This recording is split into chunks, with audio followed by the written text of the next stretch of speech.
এদেশের হাজার উলামাদের বিরুদ্ধে শুধু সত্য কথা বলার কারণে। কিন্তু আশ্চর্য রেজাল্ট হলো 15 বছর পরে আমরা কারাগার থেকে মুক্তি পাইছি, অপবাদ থেকে মুক্তি পাইছি, সব ধরনের তহমত থেকে মুক্তি পাইছি।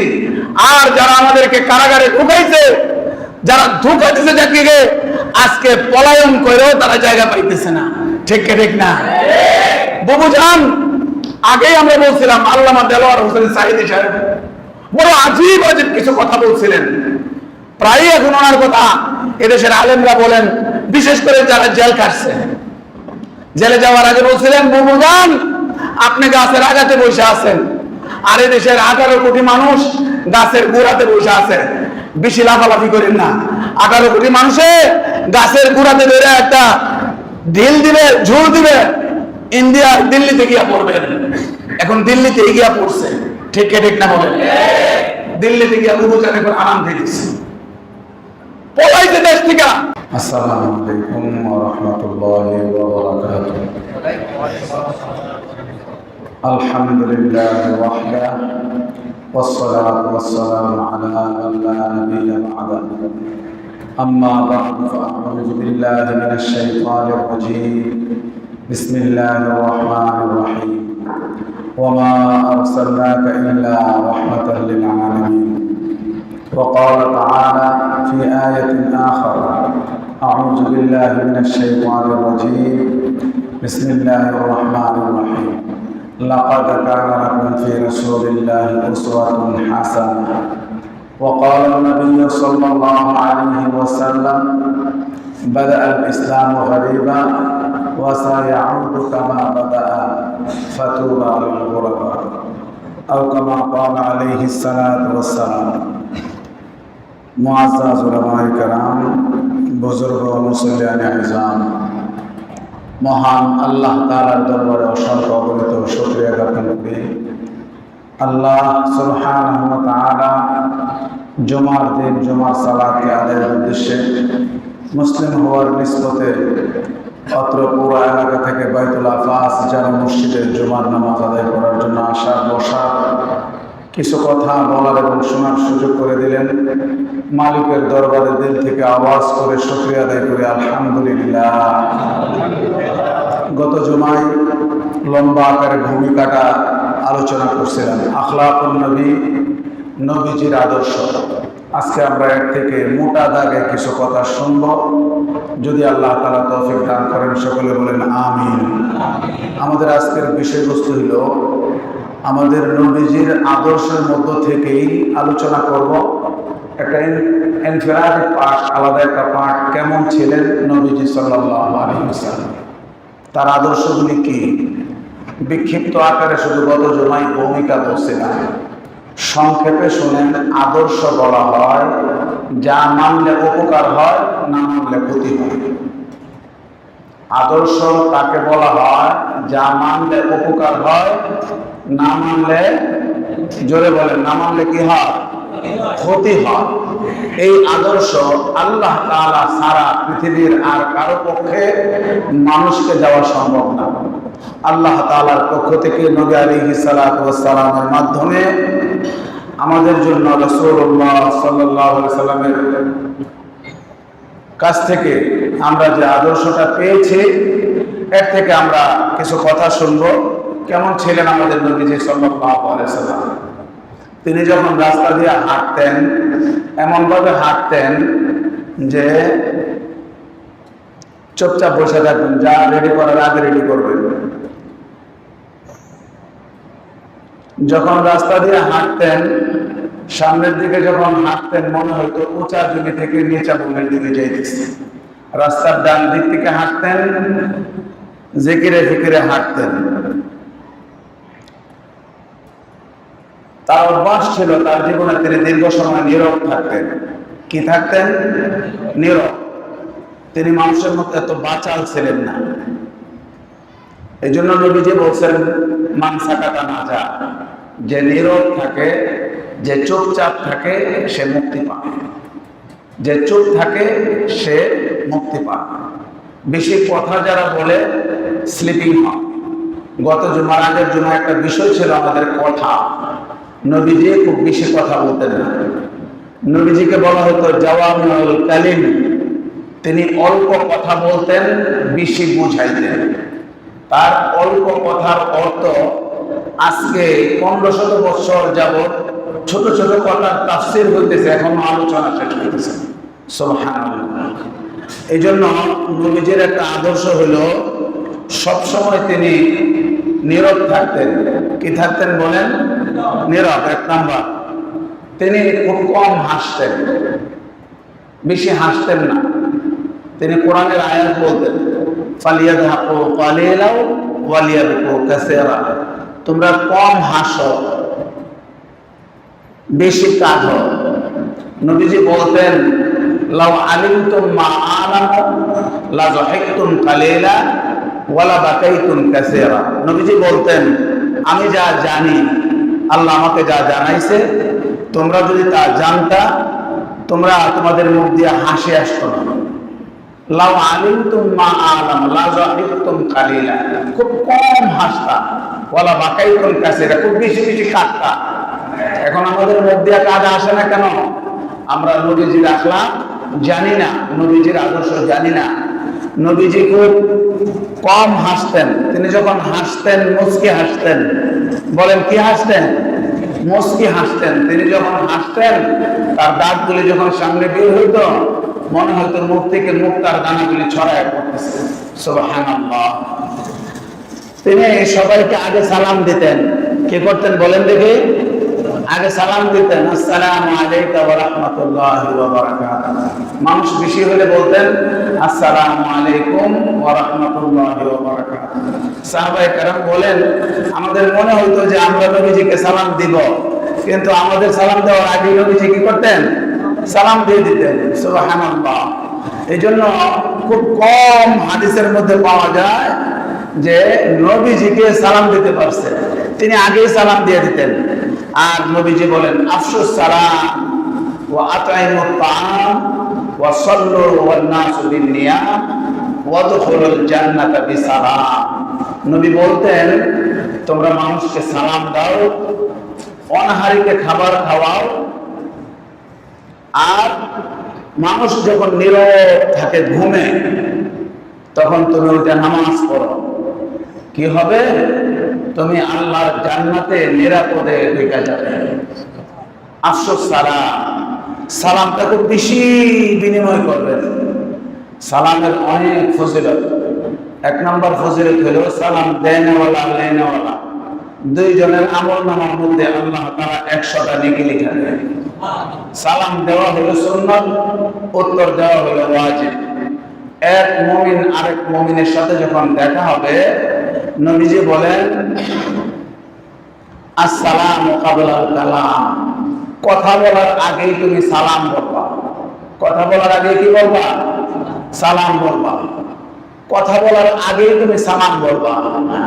সালামের অনেক উপকার, অনেক অনেক উপকার। সালাম দিলে দুই ভাইয়ের মধ্যে আপোষে যে কোন্দল থাকে, কিনা থাকে, মনোমালিন্য থাকে, এটা দূর হয়ে যায়। আপনি যখন এক ভাইকে সালাম দিবেন, তখন আরেক ভাই বলবে, ও তো ছোট হয়ে সালাম দিচ্ছে। আমাদের এখানে এখন সব মাথার বড় হয়ে গেছে, সবাই সালাম চায়, বুঝেন না? আলেমদের মধ্যে এই অহংকার চলে আসছে, সালাম দিতে চায় না। নবীজি বলেন, প্রথমে সালাম দিবা, আসসালামু ক্বাবলাল কালাম। কথা বলার পূর্বেই সালাম দিবা। মোবাইলটা ধরেই প্রথমে হ্যালো না বলে আসসালামু আলাইকুম। কি বলবেন জোরে বলেন? মোবাইলটা ধরে প্রথমেই হ্যালো না বলে কি বলবেন? এই জোরে বলেন, কি বলবেন? আসসালামু আলাইকুম। আর ঘরে গিয়ে সালাম দেন না, অফিসে গিয়ে বসের সালাম দেন, ওই সালামের সওয়াব হবে না। হাদিস শরীফের মধ্যে আসছে, একটা সালাম আছে যে সালামের সওয়াব হয় না। এটা কোন সালাম? অহংকারীকে দেখে যে সালাম দেওয়া। কিছু লোক আছে অহংকারী, এরা সালাম চায়। আমি এত বড় পদ, আমি এত বড় নেতা, আমি এত বড় স্যার, আমি এত বড় এলাকার হর্তা করতে, আমার এখানে সালাম দিবে না। এর সালাম দিলে গুনাহ হবে। এ মুনাফিক, এ আল্লাহ রাসূলের দুশমন। সালাম হলো শান্তির বাণী। সালাম কিসের বাণী যদি বলেন? শান্তির বাণী। সালামের অর্থ হলো আসসালামু আলাইকুম ওয়া রাহমাতুল্লাহ, আমি আপনার জন্য দোয়া করছি আল্লাহর পক্ষ থেকে আপনার উপর যেন শান্তি বর্ষিত হয়, ওয়া রাহমা, এবং যাতে করে রহমত বর্ষিত হয়। সালামের উত্তর যখন দিবেন যদি রাহমা পর্যন্ত বলেন আপনি একটু বাড়ায় দিবেন, ওয়া আলাইকুম আসসালাম ওয়া রাহমাতুল্লাহি ওয়া বারাকাতুহু।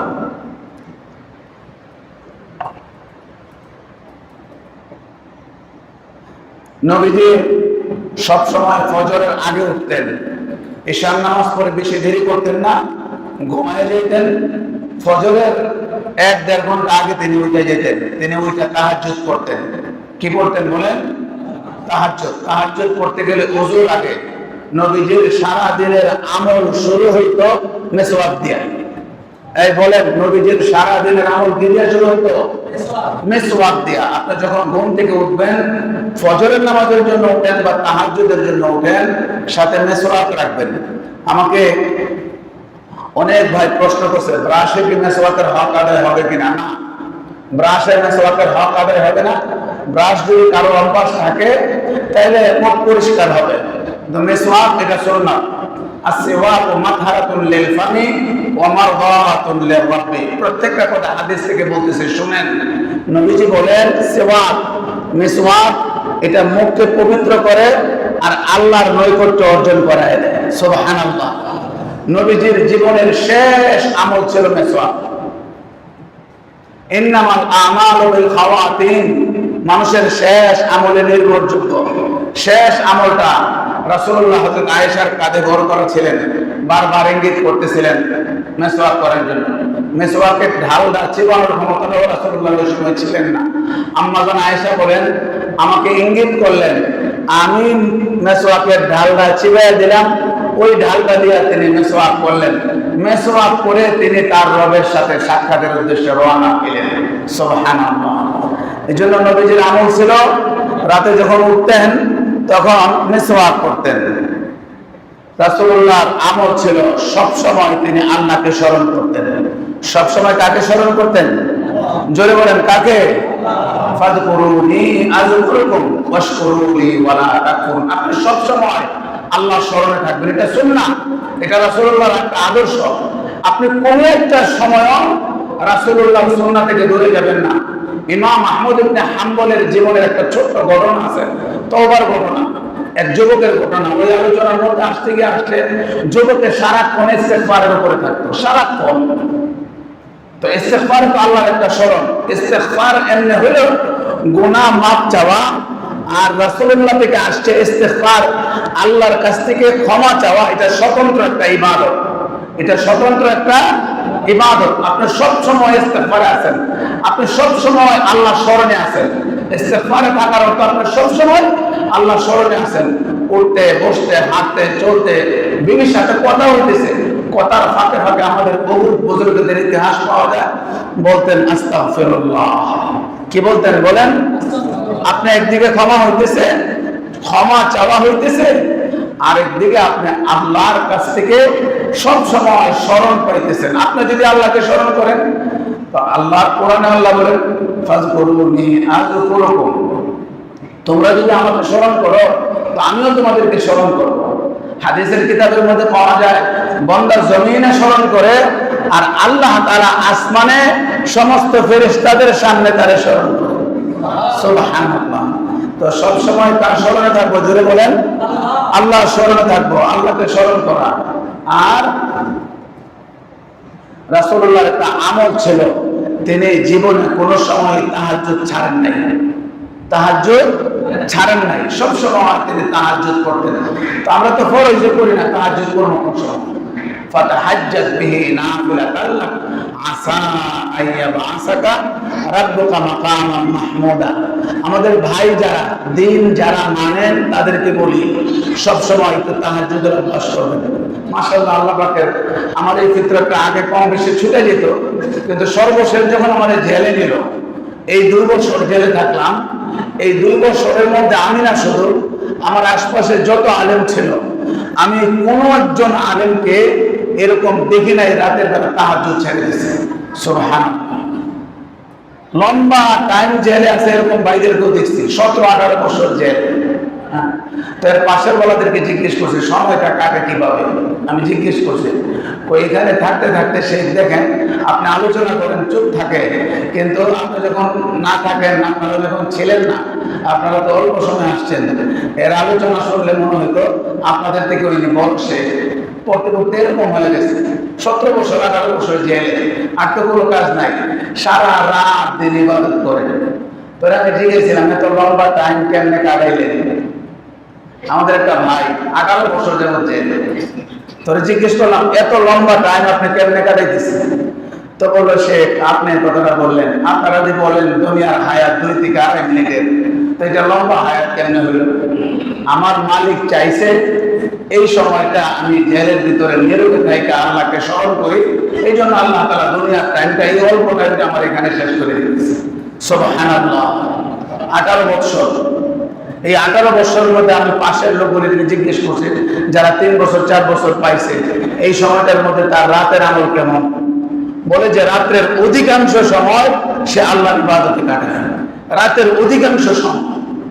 আমাদের তো রাতের ইবাদতের অভ্যাস নাই। ভাইরা শোনেন, আমি মসজিদে আসছি, আমি প্রায় সবাইকে তালিম দিই সুন্নাহটা নিজেদের ভিতরে নিয়ে আসেন। সুন্নাহ নবীজির আদর্শ, নবীজির আদর্শটা নিয়ে আসেন। এখান থেকে বের হয়ে প্রথমে ঘরে গিয়া আজকে এই আমলটা করেন। আজকে যদি এই আমলটা শিখছেন, নিজের বিবিরে প্রথমে সালাম দিবেন। আপনি সালাম দিয়ে দেন আগে, উল্টা পাল্টা থাকলে দেখবেন তো বিবিরা ঠিক হয়ে গেছে। নিজের যে সন্তানটা কথা শুনে না, আজকে এখান থেকে সালাম দিন, আসসালামু আলাইকুম ওয়া রাহমাতুল্লাহ। সালাম দিন তো অফিসের বসে গিয়া কত নরম ভাষায়, সুন্দর ভাষায় তার সাথে কথা বলেন। রাসূলুল্লাহর আমল ছিলেন, তিনি সবসময় তাহাজ্জুদ করতেন। সোমবার বৃহস্পতিবার তিনি রোজা রাখতেন সব সময়। প্রথম জুমায় বলছিলাম, নবীজিকে জিজ্ঞেস করা হয়েছে আপনি কেন সোমবার আর বৃহস্পতিবার দিন রোজা রাখেন? তিনি বলছেন যে আমি এই সোমবার দিন রোজা রাখি এই জন্য যে আল্লাহ তাআলা এই দিনে আমার জমিনে পাঠাইছেন। সোমবার আর বৃহস্পতিবার এই জন্য রোজা রাখে, আল্লাহ তাআলা আসমান থেকে ওহী নাযিল শুরু করছে আমার এই দিনে, এই শুকরিয়ায় আমি সোমবার বৃহস্পতিবার রোজা রাখি। এটা রাসূলুল্লাহর একটা সুন্নাহ। সোমবার এবং বৃহস্পতিবার তিনি সবসময় রোজা রাখতেন। বিপদে পড়লে তিনি তৎক্ষণাৎ নামাজে দাঁড়াইতেন। বিপদে পড়লে সাথে সাথে নামাজ দাঁড়াইতেন। কোরআন শরীফের মধ্যে আসছে ওয়াসতাঈনু বিস-সাবরি ওয়াস-সালাহ। তোমার যে কোনো সমস্যা হোক, সমস্যা হলে তুমি আল্লাহর কাছে সালাতে দাঁড়াও আর ধৈর্য ধরো, নামাজে দাঁড়াও। রাসূলুল্লাহ ছোট থেকে ছোট, সাধারণ থেকে সাধারণ সাহাবায়ে কেরামের আমরা হাদিসের কিতাবে পড়ছি, জুতার স্যান্ডেলের ফিতাটা ছেড়ে গেলে নামাজে দাঁড়াইতেন, আল্লাহর কাছে সাহায্য চাইতেন, ইন্না লিল্লাহ বলতেন, নামাজে দাঁড়ায় যেতেন। দুনিয়ার যে কোনো সমস্যায় আল্লাহ বলছেন আল্লাযীনা ইযা আসাবাতহুম মুসিবাহ ক্বালু ইন্না লিল্লাহি ওয়া ইন্না ইলাইহি রাজিউন। মুসিবত আসলে প্রথমে সে আল্লাহর কাছে দোয়া করে। কি করে বলেন? দোয়া করে। দোয়া কি? ইন্না লিল্লাহি ওয়া ইন্না ইলাইহি রাজিউন। এরপরে সে পথ খুঁজে যে এই মুসিবত থেকে আমি কিভাবে বের হইতে পারি। পথটা কি? এই পথের প্রথম কথা হলো সে মসজিদে ঢুকে জায়নামাজে দাঁড়ায়, আল্লাহর কাছে নামাজ পড়ে, সালাত পড়ে, নামাজের মাধ্যমে সে আল্লাহর কাছে সাহায্য চায়। কিসের মাধ্যমে সাহায্য চায়? সালাতের মাধ্যমে সে আল্লাহর কাছে সাহায্য চায়। আল্লাহ নিজেই বলছেন ওয়াসতাঈনু বিস-সাবরি ওয়াস-সালাহ। নিজের জন্য তিনি কখনোই প্রতিশোধ গ্রহণ করতেন না। আমাদের মধ্যে এটা খুব বেশি। শোনেন, যারা আলোচনাটা শুনতেছেন, আপনারা যারা সামনে আসেন, নিজের জন্য তিনি কখনোই প্রতিশোধ গ্রহণ করতেন না। তিনি যখন মক্কায় আসছেন, বিশাল বড় এক জামাত নিয়ে মক্কা বিজয়ের দিন, 10,000 তরবারি শুধু তার ইঙ্গিতের ইশারায় ছিল, ইশারার অপেক্ষায় ছিল, ইঙ্গিতের অপেক্ষায় ছিল। কচু কাটা হয়ে যেত। বিজয়ের বেশে তিনি এই মদিনায় থেকে মক্কায় ঢুকছেন। তিনি মক্কায় ঢুকে মক্কার দরওয়াজায় দাঁড়ায়া প্রথম যে কথা বলছেন, লা তাসরিবা আলাইকুমুল ইয়াউম, আজকের দিনে তোমাদের বিরুদ্ধে আমার কোনো অভিযোগ নাই, সব মাফ করে দিলাম। প্রতিশোধ পরায়ণ ছিলেন না, কিন্তু কিছু লোক ছিল বেয়াদব, সারাক্ষণ ইসলাম ও মুসলিমদের কষ্টের চিন্তাতে থাকতো। এরকম কয়েকজন লোক, প্রায় 17-18 জন লোক নাম ঘোষণা করে বলছে এমুকে এমুকে এমুকে এমুকে, এগুলি যদি কাপ আর গিলাফের নিচেও থাকে তাও এগুলিতে হত্যা করো। মানে এত অপরাধ করছিল। সাধারণ মানুষের বিরুদ্ধে তিনি কোনো প্রতিশোধ পরায়ণ ছিলেন না, তিনি সবসময় ক্ষমা করে দিতেন, সব সময়। এখন আমাদের মধ্যে ঘরে ঘরে, পাড়ায় পাড়ায়, ভাইয়ে ভাই, ভাই বোন, স্বামী স্ত্রী, ছোট থেকে ছোট বিষয় ক্ষমা করতে পারি না। তিনি যুদ্ধ ছাড়া কাউকে কোনোদিন আঘাত করেন নাই, যুদ্ধ ছাড়া কাউকে কোনোদিন আঘাত করেন নাই। যুদ্ধের মাঝে আঘাত করছেন, মোকাবেলা হয়েছে তো আঘাত হয়েছে। তিনি ছিলেন সৎ চরিত্রবান, নবীজি ছিলেন সৎ চরিত্রবান, তাকে আল আমিন বলে সবাই জানতেন। সব সময় তিনি সততার উপর থাকতেন। তিনি যখন দাওয়াতের কাজ শুরু করছেন, অনেক কাফের তার কাছে আমানত রাখতেন। এখন আমানতের জায়গা খুঁজে পাওয়া যায় না, আমানত দিলে খেয়ানত করে ফেলে। আমানত কারোর কাছে রাখলে সে মনে করে এটা মালে গনিমত, সেটা নষ্ট করে ফেলা। চরিত্রটাকে আজকে থেকে যেটা আমার নবীর আদর্শ, তিনি ছিলেন সৎ চরিত্রের মানুষ। আমরা এই মসজিদের প্রত্যেকটা মুসল্লি আজকে থেকে আমরা সৎ চরিত্র হয়ে যাব। আল্লাহ তৌফিক দান করুন, সবাই বলেন আমিন। তিনি শিশুদেরকে রহম করতেন। এই যে ছোট ছোট বাচ্চা আসছে, মসজিদে বেশি বেশি বাচ্চা নিয়ে আসবেন। আমার একটা চিন্তা আছে, যদি আল্লাহ তাআলা কমপ্লিট করে দেয়, উপরে তো মাদ্রাসা হবেই। এই মহল্লার মধ্যে একটা এলান থাকবে, একটা ঘোষণা থাকবে, কমিটির যারা থাকবে এদেরকে আলোচনা করে যে জয় কটা শিশু নিয়ে আসবে সে কটা পুরস্কার পাবে। তুরস্কে একটা স্কিম চালু করছে, শিশু বাচ্চারা এতদিন যদি মসজিদে এসে নামাজ পড়ে তাইলে একটা সাইকেল, এরপরে আরেকটু বাড়লে আরেকটু বড় পুরস্কার। শুরুই করছে সাইকেল দিয়া। এই ছোট ছোট বাচ্চা যদি মসজিদে না আসে তো আগামী দিনের মুসল্লিগুলি পত্রিকা হবে। মুসল্লিগুলি কেন হয় না জানেননি? এই আপনারা কেন নামাজ পড়েন না, কেন মসজিদে আসতে চান না? আপনাদের বাপ দাদারা আপনাদেরকে ধরে ধরে মসজিদে নিয়ে আসে নাকি? রাসূলুল্লাহ এইভাবে খুতবা দিতেছেন, হাসান হোসেন কাতারের মাঝখান দিয়ে দৌড়াদৌড়ি করতেছে। আমাদের সমাজে কিছু জাহেল আছে, বাচ্চারা মসজিদে আসলে গালিগালাজ করে, বকাবাজি করে। আরে ফোলাফান তো ফোলাফান, ওয়ালাউ কানা নবিয়া। ফোলাফান এই নবী হইলো ফোলাফান। ফোলাফানের কাম হলো একটু হইচই করবো, একটু দুষ্টামি করবো, একটু খেলাধুলা করবো, নাকি পিটাপিটি করবো। রায় জোরে বলে পিটাপিটি করবে, ওরা তো একটু দুষ্টামি করবে। তো আইসা দুষ্টামি করে অসুবিধা কি আছে? আপনি একটু বসায় রাখেন। নবীজি খুতবা দিতেছেন, হাসান হোসেন দৌড়াদৌড়ি করতেছে, আর নবীজি আল্লাহু আকবার, এটা মনে হলে আমার শরীরের পশম দাঁড়ায় যায় না, এরকম ধরে নিয়ে আসছে, ধরে নিজের সাথে চাপায় রাখছে আর খুতবা দিতেছে। আমি নিজে দেখছি, একবার দুইবার নয়, অসংখ্যবার কাবাতে গেছি, মসজিদে নববীতে গেছি। মসজিদে নববীতে আসরের পরে শুধু মনে হয় যেন বাচ্চাদের খেলাধুলার জায়গায় না। আমাদের দেশে এরকম অবস্থা হইলে মনে হয় কমিটি এলাকার মুসলিম মনে পাগল হয়ে যেত। বাচ্চারা ভিতরে হই হই করে খেলতেছে মসজিদে নববীতে নিয়ে। আসরের নামাজ পড়ার পরে এই বাবা তার বাচ্চারা নিয়ে কোরআন শিখাইতেছে, আরেক বাবা তার বাচ্চারা নিয়ে খেলতেছে, আরেক বাবা তার বাচ্চারা দোয়া শিখাইতেছে, আরেক বাবা তার বাচ্চা। তোমার বাচ্চাকে মসজিদে আন না, এটার এখন রেখে আসছে একটা মোবাইল দিয়া আর একটা টিভি দিয়া। এখন যদি নিয়ে আসতা, একদিন, 2 দিন, 3 দিন, 4 দিন, 5 দিন, 10 দিন, 1 বছর, 2 বছর, এই বাচ্চারা এখান থেকে এই মুরব্বীদের কাছ থেকে আদব শিখতো। ঠিক ঠিক না বলেন? এটা বেয়াদবের রাস্তার মধ্যে রেখে আসছো। এই মহল্লায় একটা স্কিম চালু করবো ইনশাআল্লাহ, উপরের তলাটা খালি কমপ্লিট হোক।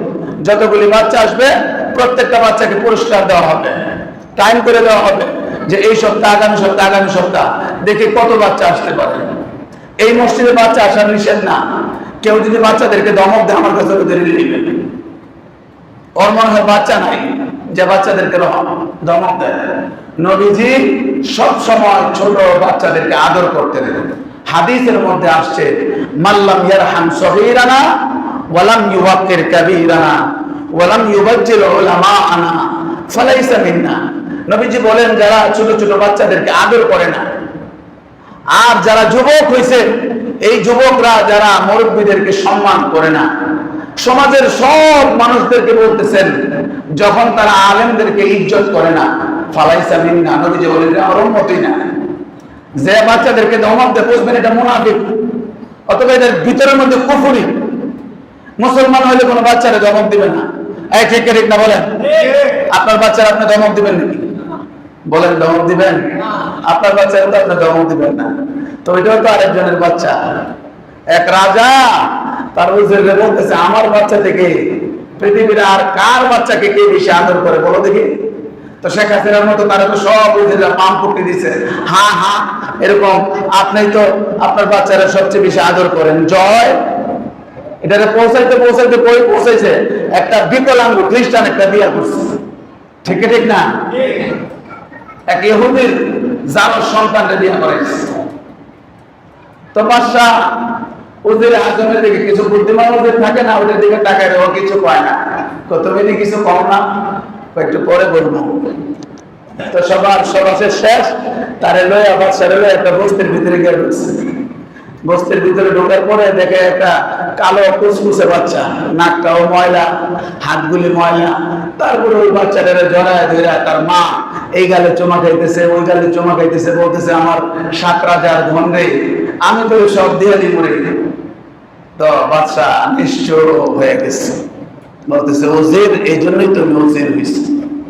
বলে যে আপনার বাচ্চাই সবচেয়ে দামি বাচ্চা না, আপনার কাছে আপনার বাচ্চা দামি, কিন্তু এই বস্তির মধ্যে যে মাটা গরিব অবস্থায় আছে তার কাছে তার বাচ্চা সবচেয়ে দামি। এই ঠিক ঠিক না বলেন? আজকে থেকে যত বাচ্চা এই মসজিদে আসবে প্রত্যেকটা বাচ্চাকে নিজের বাচ্চা মনে করবেন। এই যে ছোট ছোট বাচ্চাগুলিকে নিয়ে বসে রয়েছে, আমার কাছে কত ভালো লাগে জানেননি? এরা আগামী দিনে আমাদের এই মসজিদের মুসল্লি। ঠিক ঠিক না? এই মসজিদে না থেকে যখন আরেক মসজিদে যাবে তখন ওই মসজিদের মুসল্লি হবে। বাচ্চাদেরকে আসা মসজিদে বন্ধ করে দিবেন, আগামী দিনের মুসল্লি আসা বন্ধ হয়ে যাবে। ঠিক ঠিক না?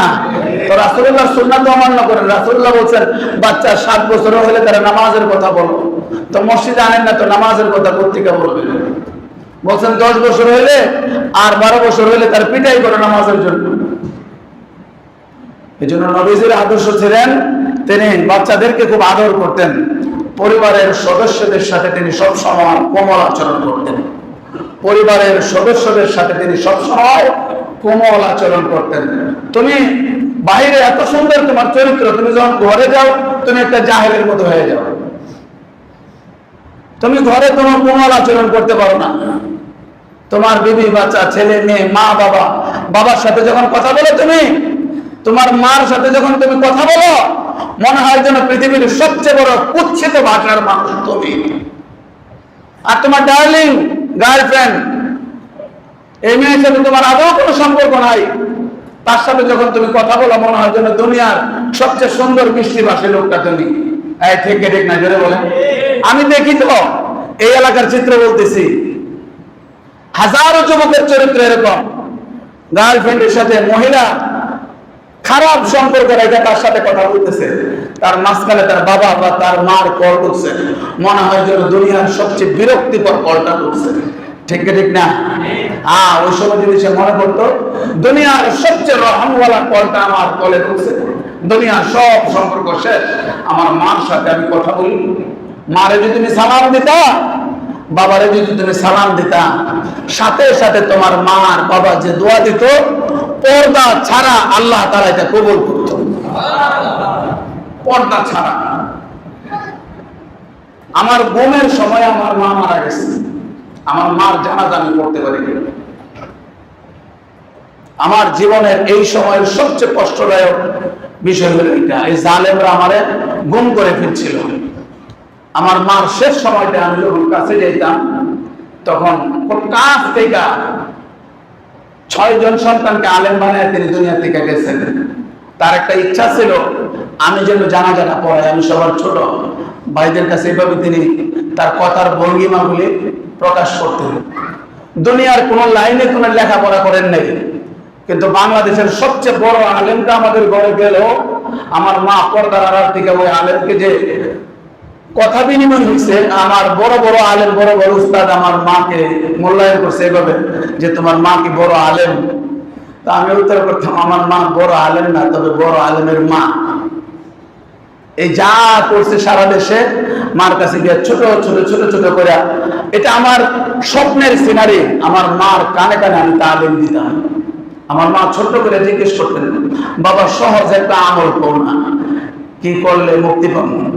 আমি কইতাম, আপনি মা শুধু কালিমাটা করবেন, আর আপনার 6টা ছেলে আলেম, একটা যদি সুপারিশের অধিকার আল্লাহর কাছ থেকে পায়লা, আপনারে বিনা হিসাবে জান্নাতে দিবেন ইনশাআল্লাহ।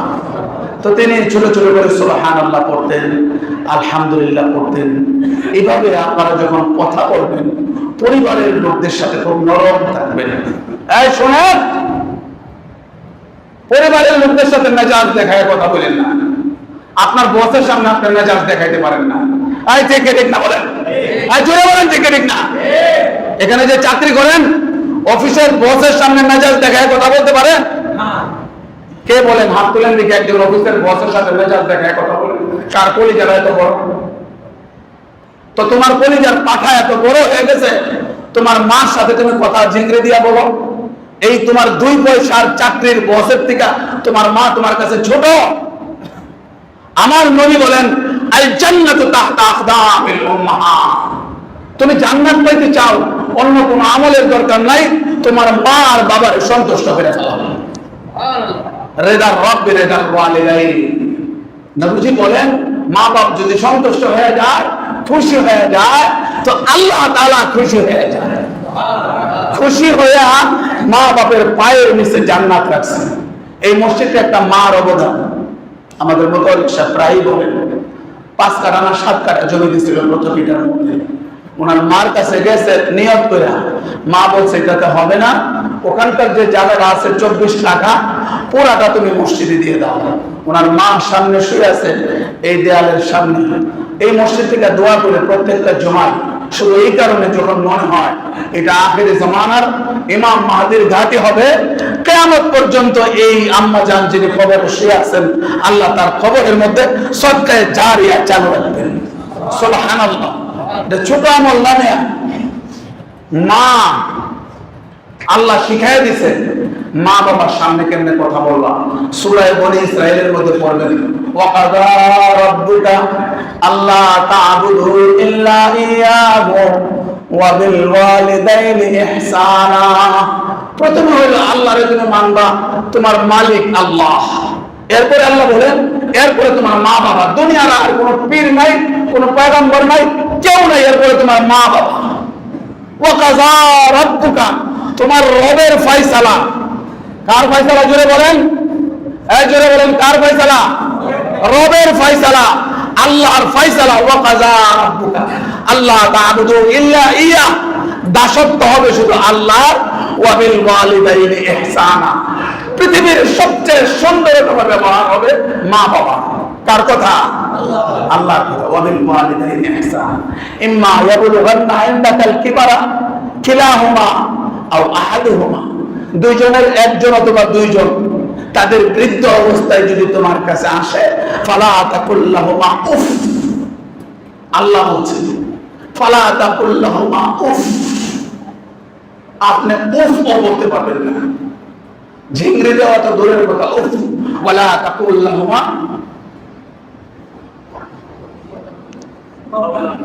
কাওলান কারীমা ওয়ালা তানহারহুমা, ঝিংড়ে দিয়ে কথা বলতে পারবো না। ওয়াকুল লাহুমা কাওলান কারীমা, মিষ্টি ভাষায় কথা বলবো। নবীজির একটা আদর্শ ছিল, পরিবারের মানুষের সাথে তিনি মিষ্টি ভাষায় কথা বলতেন। এই শোনো, তোমরা এই ওয়াজগুলি কারো কাছ থেকে শুনবা না, হুবহু কিতাবের সমষ্টিগত আমলগুলি সামনে বলতেছে। পরিবারের প্রত্যেকটা মানুষ, ছোট হোক বড় হোক, মা হোক বাবা হোক, ভাই হোক বোন হোক, যারা শোনেন, এই এলাকার অনেক জায়গার মালিক আছেন, বোনকে বিয়ে দিতে দিচ্ছেন আরেক জায়গায়। এখন বোন বাড়িতে আসলে যারা বুঝা মনে করেন, নিশ্চিত জাহান্নাম লিখে রাখেন, নিশ্চিত জাহান্নাম লিখে রাখেন। বোন যদি তার স্বামীর বাড়ির থেকে বাপের বাড়িতে আসে, পৃথিবীর সর্বোচ্চ সুন্দর আচরণটা তার সাথে করতে আমাদের নবীজি শিখিয়েছে। আপনি তাদের সাথে দুর্ব্যবহার করতে পারবেন না। এখন আপনার কাছে প্রায়ই মনে হয় সম্পদের ভাগ নি পায়লা, তা আপনি কেমনে সম্পদের ভাগ হয়েছেন? মিয়া জাহেল। আপনি যদি এই বাপের ঘরে জন্মই না হইতেন তাইলে তো এই বোনটা এই সম্পদের মালিক হতো। ঠিক কি ঠিক না? তুমি যে জায়গা থেকে সম্পদের মালিক হয়েছো, ওই জায়গা থেকে আমার বোনটা সম্পদের মালিক হয়েছে। আমার বাবার সবচেয়ে সুন্দর সম্পদটা আমার দুই বোনের জন্য আমরা রেখে দিয়েছি। আমার বাবার সবচেয়ে সুন্দর সম্পদটা আমার দুই বোনের জন্য আমরা রেখে দিয়েছি। এক বোন বিক্রি করে নিয়ে গেছে, আরেক বোন আমাদের আরেকটা ভাইকে বলছে যে আপনি ভোগ করেন। পরিবারের প্রত্যেকটা মানুষের সাথে আপনি সুন্দর ব্যবহার করবেন, পরিবারের মানুষের সাথে দুর্ব্যবহার করেন। আর অফিসে গেলে কার বাড়ি থেকে কে একটা মেয়ে আসছে, একটা ছেলে আসছে, আপনার বন্ধু, আপনার দোস্ত, হাজার হাজার লাখ লাখ টাকা এদের পিছনে নষ্ট করে। ঠিক কি ঠিক না? আল্লাহ তৌফিক দান করুক। নবীজির আদর্শ ছিল এটা। কেউ অসুস্থ হলে নবীজির অভ্যাস ছিল, কেউ অসুস্থ হলে পাড়া প্রতিবেশী আত্মীয় স্বজন যে কেউ অসুস্থ হলে তার খোঁজ খবর নিতেন। এখানে বেশিরভাগ মানুষই বাহির থেকে আসছেন, এক ভাই যদি অসুস্থ হয়ে যান তার খোঁজ খবর নেবেন। তিনি সবসময় মিথ্যাকে ঘৃণা করতেন। নবীজি সবসময় সত্যকে ভালোবাসতেন, মিথ্যাকে ঘৃণা করতেন। আজকে থেকে আমরা আর কেউ মিথ্যা করব না, মিথ্যা কাজ করব না, মিথ্যা কথা বলবো না। রাজি? সবাই জোরে বলেন। শুধু এতটুকু কথা যদি করতে পারেন, আপনি শুধু সত্য বলবেন। সত্য মানুষকে মুক্তি দেয়, মিথ্যা মানুষকে ধ্বংস করে। কেমন ধ্বংস করে? আমরা গত 15 বছর দেখছি। গত 15 বছর আমরা শুধু সত্য কথা বলতাম, আর কিচ্ছু না। শুনেন, শুধু সত্য কথা, কোরআনের কথা বলতাম। আমাদের কোনো অপরাধ নাই, কোনো ফৌজদারি মামলা হয় নাই, কোনো দেওয়ানি মামলা হয় নাই, দণ্ডবিধির মামলা হয়ে গেছে এদেশের হাজার উলামাদের বিরুদ্ধে শুধু সত্য কথা বলার কারণে। কিন্তু আশ্চর্য রেজাল্ট হলো 15 বছর পরে আমরা কারাগার থেকে মুক্তি পাইছি, অপবাদ থেকে মুক্তি পাইছি, সব ধরনের তহমত থেকে মুক্তি পাইছি। আর যারা আমাদেরকে কারাগারে ঢুকাইছে, যারা ধোঁকা দিতে যাকে আজকে পলায়ন করেও তারা জায়গা পাইতেছে না। ঠিক ঠিক না? বুবুজান, আগেই আমরা বলছিলাম আল্লামা দেলোয়ার হোসেন সাঈদী সাহেব বড় আজীব আজীব কিছু কথা বলছিলেন। প্রায় এখন ওনার কথা এদেশের আলেমরা বলেন, বিশেষ করে যারা জেল কাটছে, জেলে যাওয়ার আগে বলছিলেন, বুবুজান আপনি গাছের আগাতে বসে আছেন, আর এদেশের 18 কোটি মানুষ গাছের গোড়াতে বসে আছে। বেশি লাফালাফি করেন না। 18 কোটি মানুষে গাছের গোড়াতে ধরে একটা ঢিল দিবে, ঝুল দিবে, ইন্ডিয়া দিল্লিতে গিয়া পড়বেন। এখন দিল্লিতে গিয়া পড়ছে। ঠিক ঠিক না বলেন? দিল্লিতে গিয়া বুবুজান এখন আরাম দিতেছে, পলাইছে দেশ থেকে।